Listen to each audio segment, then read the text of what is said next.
Kalau ada fresh graduate, menurut lo bisnis seperti apa? Asumsinya si fresh graduate ini bukan pewaris. Objektifnya cari duit sebanyak-banyaknya. Oh, serius? Apa lagi bro, Sven? Dari semua bisnis yang udah pernah gue hitungin, paling menarik apa? Keluar dari pemikiran gue sih. Itu tuh bisa ngasihin 100 juta. Temen gue ada sebulan balik modal.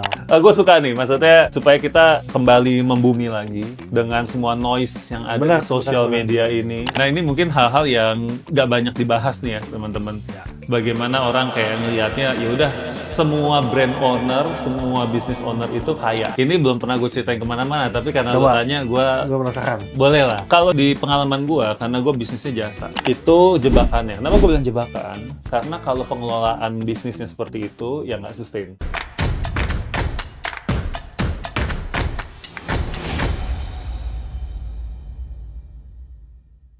Halo semuanya, kembali lagi di channel Tanya Kak Sam. Kita ada di episode ngomongin kantor. Nah, kali ini gue nggak sendirian pastinya. Jadi gue mengundang seorang pebisnis muda. Wah, dan juga seorang content creator yang sering banget ngomongin bisnis. Ada hitung-hitungannya. Jadi gue suka tuh yang objektif-objektif segitu.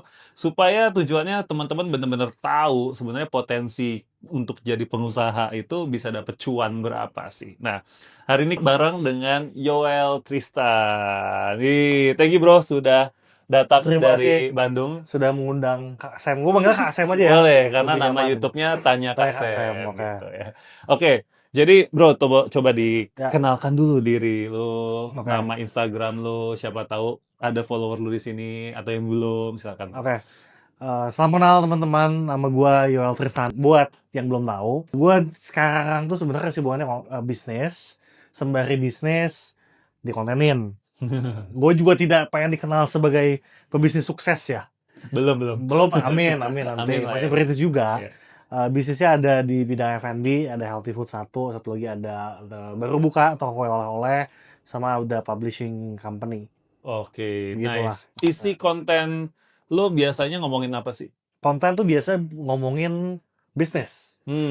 Cuman gue tuh pengen menjadi diri gue apa adanya aja kalau di konten. Jadi bedanya mungkin sama kreator yang lain adalah kalau gue bawa ini dengan bahasa yang sangat-sangat tidak formal, bahasa tongkrongan lah. Oke. Tidak dijaga tata bahasanya, slang word kita pakai dan lain-lain supaya dapat ditangkapnya juga enak. Kalau gue lihat dari konten-konten lu kan lu sering banget ngitungin potensi cuan nih, Betul. sebuah bisnis. Potensi ya. Potensi. Potensi. Potensi. Kuncinya potensi ya.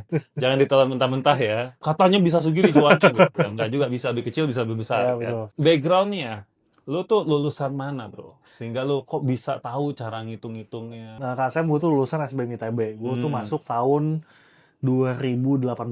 Nice. Harusnya SBM ITB itu 3 tahun. Jadi harusnya gue 2021 lulus. Cuman karena saya siswa teladan ya, Asik. jadi saya lulus 2023. Oke, betah ya. Terus saya 2 tahun, ya background-nya belajar bisnis itu dari sana lah. Oke. Awal start ketertarikan dari sana. Jadi lu tahu teorinya, tapi lu juga mempraktekkan Ya, betul. dan lu sharing di konten-konten lu tentang cara ngitung potensi cuan di bisnis Ya. gitu ya. Kak Sam tuh manajemen, bener ya manajemen? Ya, manajemen. UI ya? UI, gue dari Oke. FEUI. Belajar bisnis juga, tapi karena belajarnya udah lama banget ya, udah nggak relevan yang dipelajarin dulu kayaknya. Dengan bisnis-bisnis yang sekarang gitu. Oke. Zaman dulu nggak ada bisnis IP, gitu ya. Intellectual property itu nggak pernah dibahas ya. Bisnis nggak ada. Bisnis konten gitu. Nggak ada. Podcast jadi bisnis zaman dulu nggak dipelajarin. Nggak ada. Gitu. Dosen Nah, juga kaget. iya, dosen juga kaget gitu ya. Nah, oke. Jadi kan lu udah ada ilmunya dan lu juga Ya. sharing. Gue juga seneng banget tuh ngeliat konten-konten lu. Dari pengalaman lu nih, gue langsung aja to the point ya. Kalau ada fresh graduate, Ya. mau buka bisnis baru, menurut lo bisnis seperti apa? Atau kalau lo bisa nyebutin industrinya atau produknya yang menurut lo make sense. Tapi gue kasih asumsi dulu ya. Ya. Asumsinya si fresh graduate ini bukan pewaris. Oke.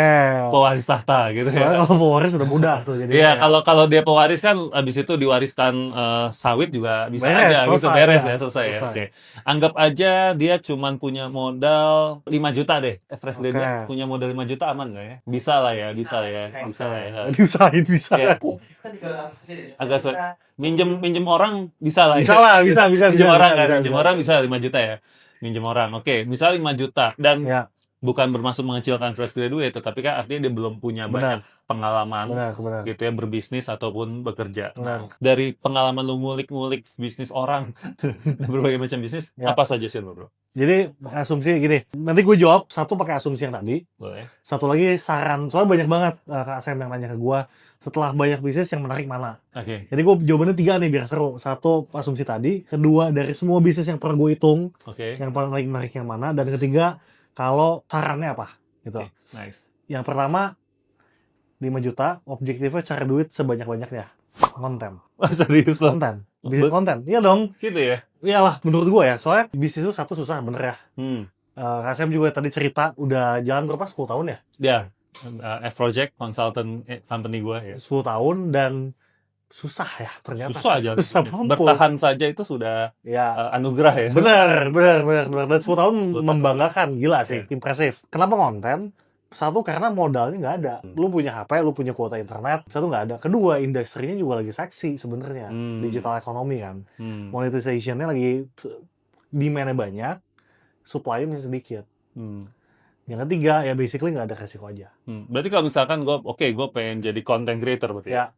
Berarti 5 juta itu bisa gue pakai untuk beli bootcamp, kelas. Ya, mending kayak gitu. Teman, nggak usah kayak gitu. Di YouTube pun banyak gitu. Oke, kalau mau belajar ngulik ya. Ya. Ngulik. Tapi kan nanti mungkin ada orang yang berpendapat, tapi itu kan lama. Ngonten nggak bisa gue hari ini gue ngonten, besok gue dapat endorsan. Atau mungkin lo bisa jelasin juga dapat duitnya dari mana sih konten ini. Satu, lo bisnis apapun ya, itu nggak mungkin hari ini bisnis besok dapat duit. Itu nggak mungkin.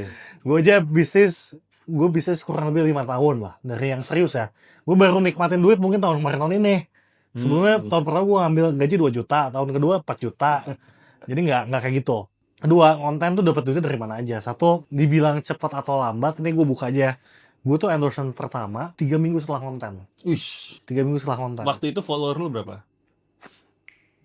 Gue tuh dapat jackpot momennya. Jadi kan gue dari awal tuh gue udah ambil tim 1 orang supaya gue ini jadi CEO-nya lah. Soalnya gue punya urusan lain kan. So lu tolong pikirin, objektifnya adalah gimana supaya konten gue bisa rame. Namanya Niki. Nah, dia mikirin. Kita A/B testing satu konten 3 minggu, satu tipe konten, talking head. Gak ada yang naik sama sekali. Padahal menurut gue udah menarik kontennya, tapi gak ada yang naik sama sekali. Oke, kita ganti, coba formatnya, premisnya kita ganti lagi. Itu kan modal bisnis. Gue inget upload jam 4, jam 5 viewsnya 100.000. Apa jam 6 gitu. Cepet banget lah. Besoknya bikin, terus sampai sekarang, dan itu dapat endorsement pertama nilainya 500.000. Itu di minggu ketiga.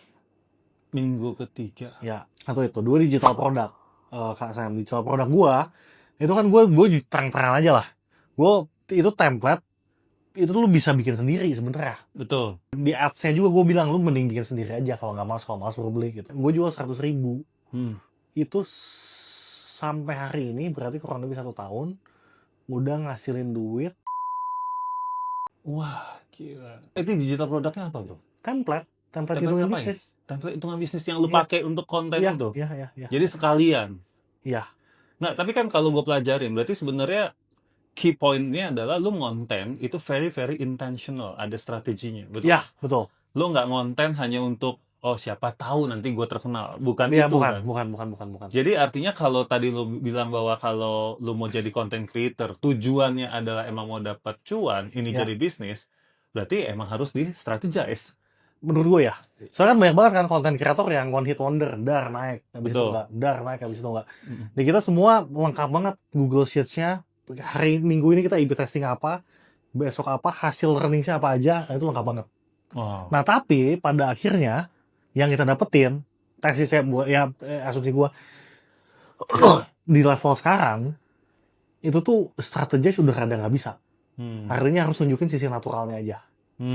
Jadi the strategy adalah untuk show the nature, which dari awal juga kayak gitu. Cuman awal tuh banyak yang di plan, kita bahas ini. Nah, kalau sekarang tesisnya strateginya adalah lebih natural aja. Oke. Tapi kan artinya lu udah nyiapin funnel supaya nanti akhirnya bisa menjadi sales, menjadi penjualan, betul nggak? Ya. Maksud gua, apakah pertanyaan, apakah waktu lu merencanakan ini semua, lu udah kebayang bahwa ujungnya nanti gue akan salah satunya jualan digital produk itu? Belum. Jadi itu along the way aja? Along the way, kontennya naik, gue tadinya nggak mau jual. Soalnya kan itu template bikin di Google Sheets juga bisa. Juga bisa kan. gitu kan. Orang gampang banget gitu. Gitu. Tapi partner gue bilang, udah jual aja siapa tahu laku. Dan gue juga kaget saat itu. Gue tuh yakin, gue tuh sempat mikir gini waktu, ini gue nggak tahu benar apa enggak ya, mungkin lo bisa kasih pendapat juga. Orang kaya itu tuh datang tuh satu gerbong biasanya. Dalam arti gini, dulu teman-teman gue, bokapnya yang kaya-kaya, itu semua pabrik tekstil lah, pabrik apalah. Terus banyak mereka tuh yang hidupnya nggak bener sekarang, ya anak-anaknya. Gue mikir, apa gue masuk ya ke industri itu, gue serius, harusnya gue bisa sekaya mereka dong. Harusnya bisa gue sikat nih, kasarnya. Terus gue diskusi sama teman-teman, enggak. Ternyata itu, gerbong yang dulu itu dia dapat momentumnya. Pada zaman itu, mungkin berapa, gue nggak tahu 20 tahun lalu, itu manufaktur tuh belum jalan di Indonesia. Jadi bikin apapun, laku pasti nggak ada saingan. Sekarang China udah masuk. Terus gue baca buku Malcolm Gladwell kalau nggak salah, yang dia bilang IT startup itu satu generasi juga, karena dia dapat momentumnya. Nah, berarti sekarang tebakan kita apa next momentumnya? Jangan sampai kita nyemplung ke momentum yang udah nggak adaan. Bettingnya kita di digital economy. Oke, digital economy kan nih luas nih ya. Luas. Kalau kita balik lagi ke pertanyaan awal, berarti untuk start fresh graduate cuma punya uang 5 juta masuk ke digital economy, salah satu entry point-nya adalah dengan jadi content creator. Tapi message-nya adalah jadi content creator, along the way harus dievaluasi. Ya, betul. Gitu kan. Nggak bisa asal gitu. Nggak bisa asal gitu ya. Tadi lo sebutin A/B testing, buat teman-teman yang nggak ngerti, A/B testing is basically yang ngetes satu dengan yang lainnya, caranya bisa macam-macam, nanti bisa tanya ChatGPT sendiri, gitu ya.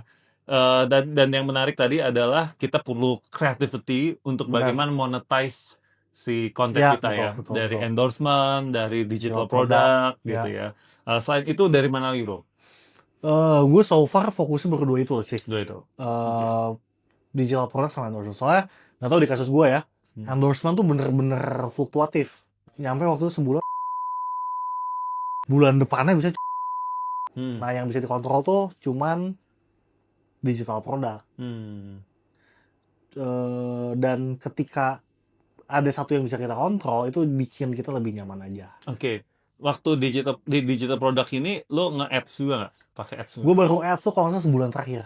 Sebulan terakhir? Sebelumnya nggak pernah. Jadi lo bisa membuktikan bahwa tanpa ads, pure dari organik, itu bisa dapat. Bisa. Okay. Bisa. Ini akan jadi tekanan buat tim gue.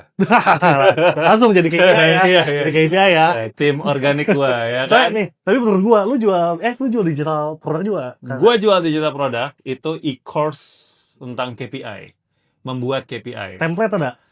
Template kita nggak jual. Kita benar-benar ilmu. Ilmu. Ada satu. Ada e-book untuk contekan pertanyaan interview. Tapi untuk menginterview, bukan untuk orang yang diinterview. Jadi emang niche banget nih. Kalau misalnya contekan untuk pertanyaan interview buat orang yang diinterview, itu kan semua fresh graduate di Indonesia itu kayak butuh. mendadak tuh. Kayak mendadak tuh kalau dijual. Gitu. Nah, berarti kan gini. Balik lagi nih ke lo punya konten kan sering banget ngitung-ngitungin. Jujur deh, lo ngitung nggak untuk bisnis lo ini sendiri? Enggak. Beneran enggak. Balik lagi kita di betnya nextnya apa? Kalau kita lihat orang-orang kayak baru, yang anak-anak muda, yang perintis, seluruh dunia, sekarang kayaknya dari jual kelas. Banyak yang jual kelas dan menjanjikan orang jadi cepat kaya. Gitu dan dianya tadinya belum kaya mungkin, tapi jadi kaya. Which gak apa-apa, gue sangat-sangat gak apa-apa. Artinya gue tahu, next big thing-nya hopefully di sini.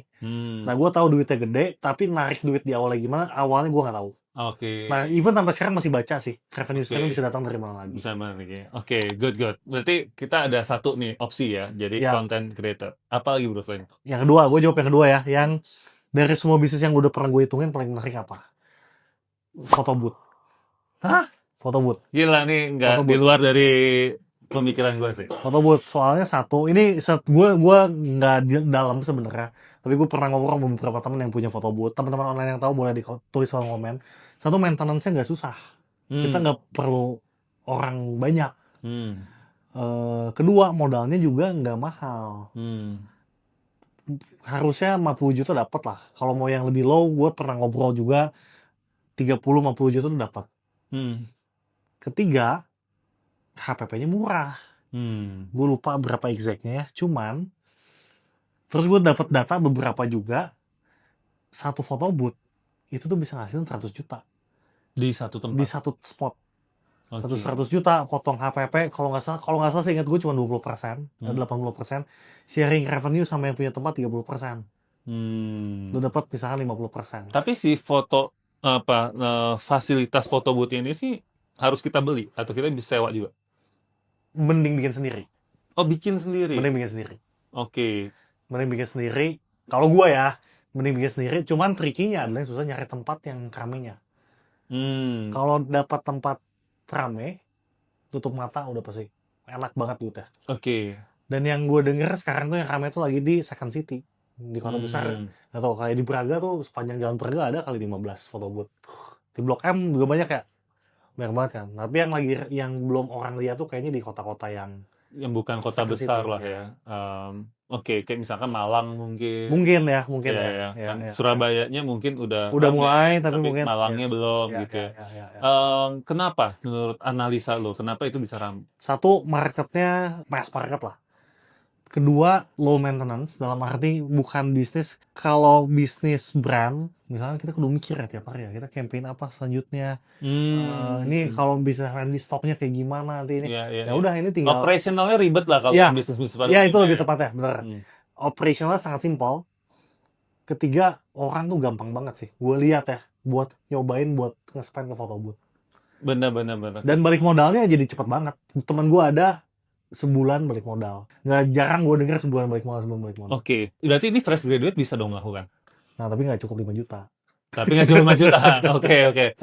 Berarti ini dia harus utang lebih banyak lah ya, kalau mau ini ya. Betul. Oke, dia harus cari penyandang dananya. Oke, misalkan, mungkin ini jadi pertanyaan gue yang berikutnya lagi. Kalau dari karyawan jadi pengusaha, mungkin ini jadi salah satu yang menarik. Karena kalau karyawan kemungkinan udah bisa nabung loh. Benar. Modalnya 50 juta. Modalnya 50 juta. Tapi untuk satu spot dong itu. Satu spot. Tapi satu spot kalau balik modal 1 bulan. Ini balik modal 1 bulan ini disclaimer ya teman-teman. Dulu untuk waktu awal-awal yang sampai dulu tuh sampai antri. Nah sekarang mungkin udah lebih panjang lah. Cuman tetap aja menurut gue masih menarik asal dapat spot yang foot trafficnya tinggi. Oke. Kalau sebulan, anggap 3 bulan balik modal kan bisa bikin lagi yang kedua. Oke. Lagi exponential lah. Oke, tadi lu juga bilang ada yang pertanyaan ketiga yang yang ketiga tuh saran gua. Yang paling realistis lah. Soalnya kan nggak bisa satu jawaban fit buat semuanya. Ya, betul. Kalau gua selalu bilang semua orang tuh punya mata beda-beda. Punya resource beda-beda. Nah, jangan sampai lu misalkan mau jadi Kak Sam. Kak Sam itu tuh dengan seluruh cerita hidupnya dari kecil sampai sekarang itu punya view yang berbeda sama lo. Punya orang tua yang berbeda sama lo, punya duit yang berbeda sama lo, punya background yang beda banget. Artinya yang perlu disadari pertama adalah lihat dulu ke diri lu sendiri. Lu bisanya apa, sukanya apa. Kedua, lihat ke sekeliling paling gampang. Privilege orang yang tinggal di desa misalkan. Temen gua di SBM ITB 300 orang diajarin bisnis, paling cuman 2-3 orang yang tertarik ke pertanian. Soalnya kita gua nggak pernah ke expose sama sekali. Gua nggak tahu sama sekali. Nah kalau lu misalkan dari daerah bukan kota, itu kan privilege. Jangan coba-coba lu mau ngambil kerjaan yang kota gitu. Itu privilege harus dipakai aja. Betul. Karena ada teman gua, dia bisnis beras. Nah, karena memang dia dekat dengan daerah penghasil beras. Iya kan? Ya. Walaupun dia tinggal di Jakarta, tapi dia punya produksi, akses itu kan? Akses itu, betul. Nah, kita mana kepikiran betul. beras itu. Karena mungkin yang gue pelajarin juga ya, kayak banyak orang yang berlomba-lomba cari bisnis apa yang profit marginnya paling gede gitu kan. Benar. Padahal itu tidak menjamin juga bahwa kita bisa bagus di situ gitu kan. Benar. Oke, menarik. Nah, sekarang kan dari pengalaman lu udah ngejalanin bisnis nih. Oke lah, tadi kita ngomongin entry point-nya. Orang datang mau buka bisnis. Cuman yang nggak banyak orang ceritain juga adalah challenges-nya nih. Wow. Tantangannya sebagai Sadis, pebisnis bos. awal. Sadis gitu. bos, sadis bos. Oke, gua bagi nih ya, journey pebisnis nih gue coba bagi ya. Ada pebisnis yang Nanti mungkin gue cerita, udah- lu cerita juga ya. Iya, boleh. Oke. Ada pebisnis yang udah ngejalanin 10 tahun, 10 tahun kurang, ya Ya. kan. Ada juga udah 20 tahun ke atas gitu kan. Ini kan semua punya struggle-nya masing-masing nih. Ya, Tadi lo bilang lo udah 5 tahunan lah ya. 5 di tahun. bisnis. Nah, Harusnya. buat tolong sharing ke teman-teman yang mau buka bisnis atau bisnisnya baru umurnya 5 tahun kurang. Struggle-nya apa, bro? Struggle lagi deh. Yang paling bikin sakit hati adalah ekspektasi, bos. Apa tuh? Ekspektasi. Kita di sosial media nih, karena bangsa juga sosial media nih. Duit, tidak tahu ya, ini gue doang apa gue dan teman-teman gue doang apa, duit se-M tuh jadi kecil, Pak. Sekarang. Karena ngelihat di Karena ngeliat sosial media. media puluhan M, Betul. 19 tahun punya se-M. Betul. Atau punya mobil Iya, itu kan? jadi nggak banget gitu ya. Iya. Karena ngelihatnya adalah mobilnya Ferrari yang ditunjukin di sosial media ya. Padahal sebelum ada TikTok, Nah, se-M tuh gede. Ya gue nggak tahu ini bagus atau enggak. Cuma menurut gue jelek aja. Soalnya ekspektasinya jadi ketinggian. betul. Ekspektasinya adalah ketika kita bikin bisnis, gak lama bisa menikmati. Nggak lama beli Ferrari. Nah, Hmm. bisa aja kalau jangan nanti keceplos. Jadi challenge pertama adalah manage your Ekspektasi. expectation. Dan gak banyak orang yang share ekspektasi, realitanya. Oke. Boleh buka-bukaan dikit nggak? Boleh, gue buka. Berarti realitanya bisnis tahun pertama lu untungnya berapa? Oke, ini realita, ini gue buka semua, tapi kalau gue nanti tidak nyaman di jalan, nanti minta di-cut ya. Iya ya. Gue bulan pertama tuh gue bisnis Fit Fuel. Itu makanan sehat, kita modal tuh 200 juta. Kita PT-PT bertiga. Gue, temen kuliah gue sama partner gue kuliah di Australia. Tempat 3 kali 16, 3 kali 12. Itu bulan pertama omset 40 juta. Happy banget, soalnya sebelumnya tuh gue bisnis selalu gagal. Nggak pernah jalan. Jadi ketika ada yang ngasihin omset beneran, gue kaget. Oh ya udah, fokus di awal, kita mah nggak peduli laporan keuangan, balance sheet nggak ada. Ya udah yang penting revenue masuk dulu. Which menurut gue oke. Menurut gue oke banget juga. Fokus revenue sampai pada akhirnya Oktober kalau nggak salah, itu omset tuh kita nyampe 200 juta. Kita bikin cabang baru di November, Desember buka. Jadi tahun pertama kurang lebih omset 300 juta. Profit bersihnya berapa teman-teman? Tebak ya, betul 10, 20, 30 juta. 10%. Di bawah 10% kan. Di bawah mas Ya. 10%. Nah, itu tuh ternyata satu gini, itu tuh banyak cost yang gue nggak tahu di awal. Oke. Potongan platform fee buat delivery juga Oke. udah nggak masuk akal, 30% dari revenue. Belum nanti ada, apalagi F&B kompleks ya. Ada waste, ada pegawai culas, ada Iya. apa. Dan pada akhirnya udah cuma 9%. Waktu awal hitung-hitungan, nggak gitu dong. Ya. Oke, kita kali 3 nih. Iya. Apa nih? Iya. Potong operation ini ya, kita dapat bersih lah 40%, malah lu 40%. itu kalau saya ngomong dulu kan. Iya, iya. Dan perlu dicatat tadi lu patungan bertiga ya. Bertiga. Jadi kalaupun profit 30 juta, misalkan lo itu mau dia. bagi dividen, Ya, ya masing-masing 10 juta. betul. Gitu kan. Itu kalau bagi. Iya, jadi Cashnya nggak ada juga seperti itu. iya. Boro-boro beli Ferrari ya. Iya, mungkin. Ya, mungkin. Gue suka nih, maksudnya supaya kita kembali membumi lagi dengan semua noise yang ada Benar, di sosial benar. media ini. Dan menurut gue itu gue udah doing very well saat itu ya. Oke. Omset 300 juta, itu kalau nggak salah gue ngobrol sama satu online platform, itu gue top 3 di Jawa Barat. Healthy food category. Oke. 300 juta. Ini perasaan paling gak nyaman. Orang nyangka gue punya duit, bro. Ah. Nggak punya tuh. Nggak punya, gue nggak punya duit. Benar. Gue punya duit, soalnya brand gue lumayan terkenal gitu. Iya. Tapi mismanagement, di tahun kedua baru kita benerin. Oke. Masih chaos, tahun ketiga udah mulai oke. Dan itu takes 3 tahun buat sampai achieve pada akhirnya. Net gue tuh paling yang healthy food ya. Itu paling 17%. Oke. Udah top, itu udah top of the top. Oke. Tapi di industri berapa? Di industri apa? Di industri F&B yang F&B kategori lu ya, Ya, itu harusnya net profit marginnya yang lu tahu berapa? yang gue tahu kalau online itu paling around segitu juga. Around segitu. Berarti lu udah mid the industry dong? Udah, cuman mungkin yang lain dia omsetnya bisa 3 kali lipat, bro. I see. Soalnya marketnya lebih gede kan. Harusnya lebih kecil. gede. Iya. Gitu. Jadi kesimpulannya market size di industri lu itu yang mempengaruhi juga ya? Menurut gue ya. Ya gue, Which is healthy food kan? which is healthy food. Dan satu itu, kedua sebenarnya potongan delivery. Hmm. 30% dari revenue.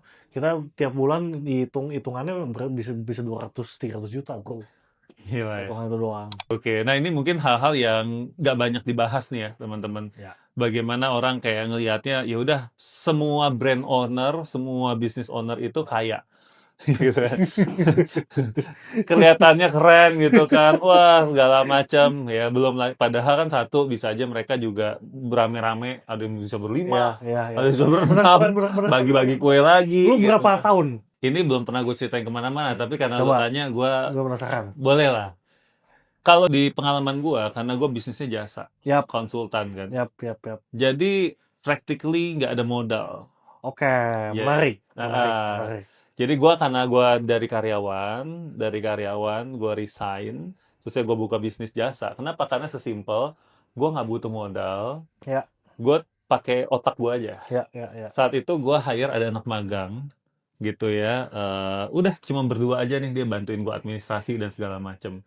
Jadi kalau ditanya cuan nggak? Iya langsung cuan. Ya, nggak mungkin ya. Nggak mungkin nggak cuan. Ya. Tapi kan gini, kalau bisnis model consultant atau jasa itu kan harusnya gua tuh ngambil gaji Ya, betul. dari whatever revenue yang gue dapetin kan. Nah saat itu karena gua bentuknya belum PT, gue masih freelancer lah ya. Nah mungkin ini nggak bisa dibilang jadi bisnis dulu karena masih freelancer. Jadi semua uang project yang gue dapat Langsung. itu adalah uang gue. Oke. Waktu ya di bulan pertama setelah gue resign itu gue bisa dapat uang lebih besar daripada gaji bulanan gue. Bulan pertama. Sorry, lu resign udah tahu ini bakal gede berarti. Nah, gue ada transisinya bro. Oh, ada waktu gue ada. masih jadi karyawan, itu dalam setahun terakhir gue jadi karyawan, gue udah cari klien. Dan udah dapat 2 klien. Berarti lu udah tahu nanti gue bakal dibayar segini. Ya. Nah, tapi ada tapinya nih. Kan ada satu klien nih yang bilang ke gue, Sam, ini kita puas nih sama jasa lu. Tapi waktunya susah karena lu masih kerja. Lu resign aja lah, dikompor-komporin gue nih sama klien gue ini kan. Kita juga tahun depan masih butuh lu gitu. Oke, siap. Gue resign, gue bilang, bro, gue resign nih, yuk kita lanjutin projectnya. Waduh Sam, gue lupa budgetin buat lu. Beneran itu, ada bukti, masih ada WhatsApp-nya. Panik dikit. Langsung panik dikit loh. Gara-gara lu gue resign, terusnya lu lupa budgetin buat gue, gitu kan. Intinya adalah bisnis jasa masih memungkinkan banget untuk bisa dapat lebih besar daripada gaji yang lu dapetin per bulan. Ya. Tapi ada jebakannya. Jebakannya adalah? Karena dapatnya besar, lamsam, ya kan. Akhirnya abis itu gue langsung beli tiket keliling Eropa.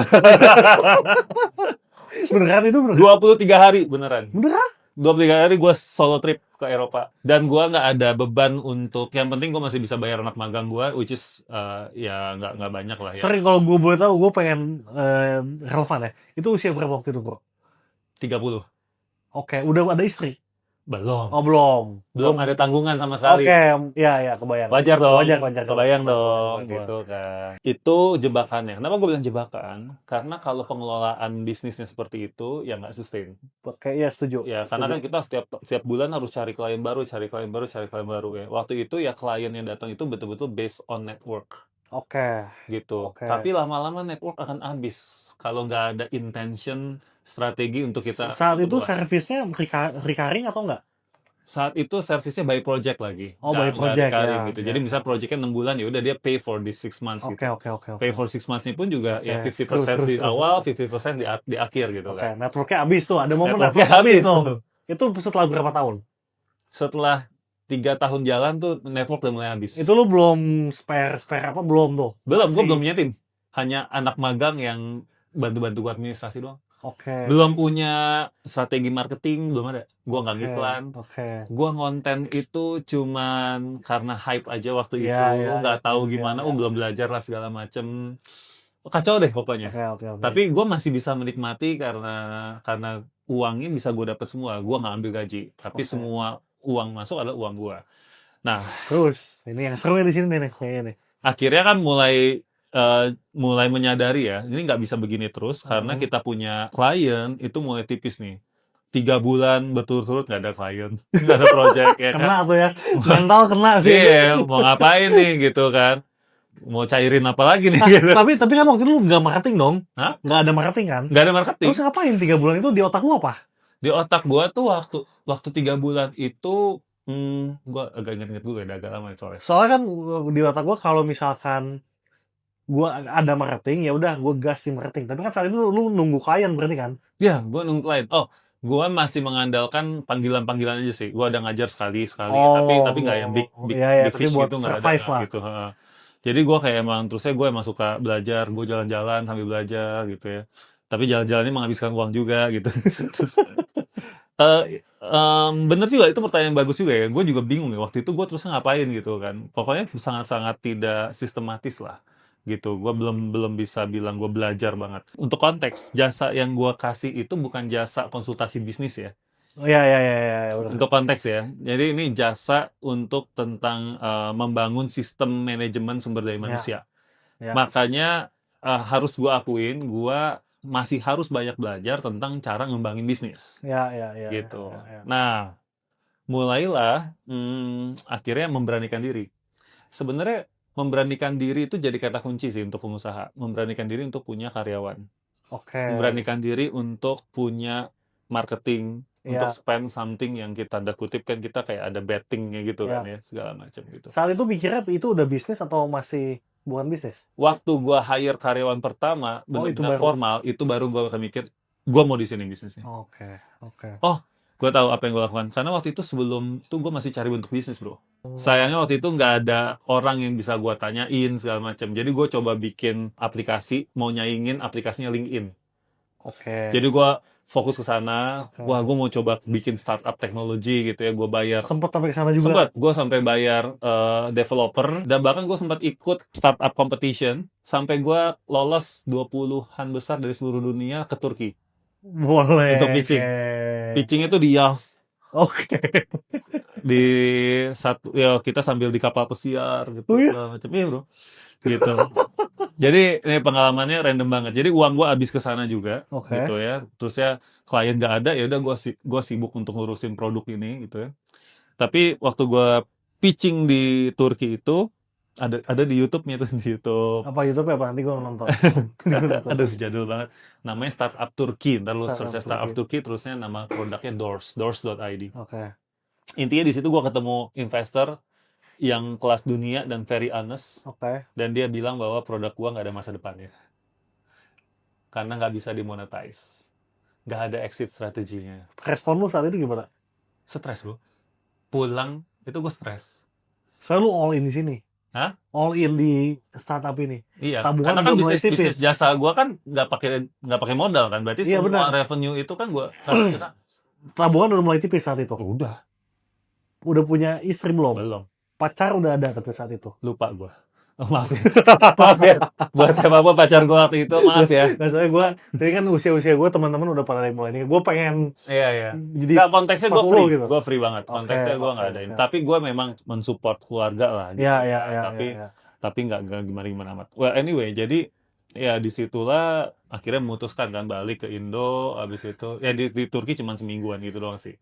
Habis itu ya udah, gimana nih? Ya udah balik lagi ke bisnis jasanya, diseriusin. Oh, jasanya sempat dirada divakumin buat aplikasi. Ya jasanya kan nggak pernah diseriusin kan. Jadi kalau ada layani, kalau ada layanin kan. Habis itu diseriusin. Habis itu baru seriusin. Oke. Udah deh. Momen paling stres lu? Ya itu. Iya sih, gue juga ngebayangin sih kalau gitu gimana. Ratusan juta bro udah habis. Dan kita kan ke Turki itu kan bayar sendiri. Untuk ya maksudnya udah diundang kan, masa kita minta dibayarin. Waktu pitching lu pede nggak sama produk lu? Hah? Sebelum pitching, pede nggak? Atau lu udah ada feeling? Gue udah ada feeling. Oh, udah ada feeling. Gue ada feeling. Nah, cuman ini mungkin pembelajaran ya. Kadang tuh kita kalau cerita soal ide bisnis ke orang yang salah. Benar, ya setuju. Judgment kita jadi salah. Ya. Kenapa gue bisa pede banget ngebangun this technology company ini waktu itu? Karena waktu gue jalan ke London, gue pitching di London tanpa persiapan. Tentang ide bisnis gue ini. Karena tiba-tiba ada opportunity aja. Gue datang ke startup event gitu lah. Oke. Diundang ke London? Enggak. Gue datang ke London. Lu datang ke London cuman buat untuk ikut lihat startup event. Terus ya ngelihat ya banyak lah exhibition tentang teknologi segala macam. Habis itu somehow gue bisa ada kesempatan pitching di sana. Oke. Gitu. Siapa yang mau pitching? Gue tunjuk tangan. Gue pitch lah ide ini. Gila, itu kan gila. Mentalnya juga gokil sih. Iya, bro. Itu pertama kali gue pitch in English, ya kan. Terus gue pitching, gua kan nothing tulus ya, buat gue kan jadi pengalaman doang kan. Pas gue kembali dari panggung, investor tuh ngantri bro, mau ngobrol sama gue. Sumpah, Dari Barclays, bule semua berarti. bule-bule nih semua. Sampai ada yang ngomongin nanti lu bikinnya kalau mau diinvest sama kita, PT-nya di London aja ya, karena kita ada kickback dari investor kalau lalala sampai kayak begitu-begitu. Nah, tapi setelah gua pelajarin, orang-orang yang nyamperin ke gua ini itu adalah emang orang karyawan yang kerja di perusahaan investasi, Yang memang harus. tugasnya untuk ngedapetin leads. Ya, Leads tentang Iya, startup-startup iya, yang potensial iya, untuk di ini. ya pasti. Ya pasti dia ngomongnya manis. Ya walaupun maksud gue dia emang tertarik dengan ide gue, tetapi dia not in the capacity untuk ngelihat Ya, ide gue ini cemerlang atau enggak. ya, Dia hanya dalam capacity dia ngeliatnya, ih keren juga ya, ya. ya, ya, ya, ya. Dia nggak pikir panjang. Beda sama crowd yang gue dapetin di Turki, Turki. yang emang bener-bener decision maker. Pertanyaan yang di Turki, ya waktu gue inget banget gue lagi di Coba dong jelasin startupnya gimana kurang lebih. pertanyaannya investornya cuma ngomong gini, exit strategi lu apa? Gue bilang, AU, nggak tahu gue. Gue nggak mikirin itu. Oke, kalau penasaran, ide bisnisnya apa? Ide bisnisnya adalah satu platform di mana lu bisa merekomendasikan orang berdasarkan skillnya dia. Oke, maksudnya Jadi nggak ya? kayak kalau lu tahu Zomato, Aduh, nggak tahu zaman gua. dulu, Nggak tahu waduh masuk. beda generasi banget. Oke, jadi zaman dulu tuh buat teman-teman Gen Z, zaman dulu tuh ada namanya startup Zomato. Dia itu merekomendasikan restoran. Oh, tahu. Ya, Tahu ya, tahu. Kan mereka atau kayak TripAdvisor lah, Ya, ya, ya, ya. merekomendasikan hotel apa segala macam. Nah, tapi manusia itu nggak ada yang direkomendasikan. Nggak ada Oke. satu platform yang secara transparan untuk melihat Oh, Tristan ini ini orang ini. pernah direkomendasiin sama siapa sih as a Oke. person. Oke, kan ada di LinkedIn, tapi itu jadi just one of information di LinkedIn kan gitu. Bukan yang kayak khusus gitu. Yang nggak dedicated lah. Dedicated lah gitu. Jadi gua kebayang suatu saat manusia itu CV-nya bukan seperti di LinkedIn, tapi CV-nya itu based on recommendation orang. Gue pernah ngomong apa tentang lu, ini ngomong Iya, apa. iya. Jadi Satu page. recruiter tuh bisa lihat. Betul, karena di LinkedIn itu banyak orang nulis tentang dirinya sendiri. Bener. Which means dia akan tulis hal-hal yang bagus tentang dirinya. Ya. Ya kan? Dan kita nggak tahu validasinya gimana. Tapi kalau misalkan somehow ada page-nya gua nih, ya nama aplikasinya doors.id, waktu itu Doors ini ada Samuel tuh direkomendasiin sama siapa sih? Gitu. Untuk skill apa sih dia direkomendasiin? Udah itu, I cannot write about myself gitu. Gua nggak bisa nulis, tapi orang yang bisa nulis tentang gua. Tapi the biggest question adalah duitnya dari mana? Tadi lu belum mikir atau apa? Belum mikir, karena waktu itu startup teknologi itu Iya sih. banyak sekali yang nggak tahu Nggak duitnya tahu, dari iya, mana, benar. betul nggak? Iya benar. Waktu itu kan kita nggak tahu WhatsApp itu dapat duit dari mana. Benar. Karena free kan? Iya. Karena ilmu gua nggak nyampe. Tapi masuk akal kalau di zaman itu kayak monetization tuh di belakangan. Betul, ilmu gua nggak nyampe waktu itu. Udah keluar modal, tapi lupa untuk belajar lebih keras gitu lah. Terlalu pede. Hadis. Nah, ya kayak gitulah ya. Jadi kalau misalkan bisnis jasa mungkin untung dari awal. Kalau bisnis ya teknologi, wah, Mungkin nggak akan untung. mungkin sekali nggak untung. Jadi even belum launch aja udah tutup. Even belum launch aja udah tutup. Banyak. Belum launch aja udah tutup gitu. Oke, kita kembali lagi nih ya ke sini nih. Lo sebagai pebisnis, lo punya challenges apa lagi nih selain tadi kan cari duit gitu ya. Ada nggak sih challenge lainnya? Ini sebenarnya HR ini menarik. Soalnya gue punya stance yang unorthodox ya. Yang aneh. Nggak biasa gitu. Nggak biasa tuh gue butuh tanya ke lo. Oke. Sebagai ahli. Jadi lo ada challenge juga terkait dalam manage people ya dalam bisnis. Iya. Nah, tapi ini agak panjang. Agak panjang ya. Waktu durasi aman. Kayaknya kita mesti cut ya.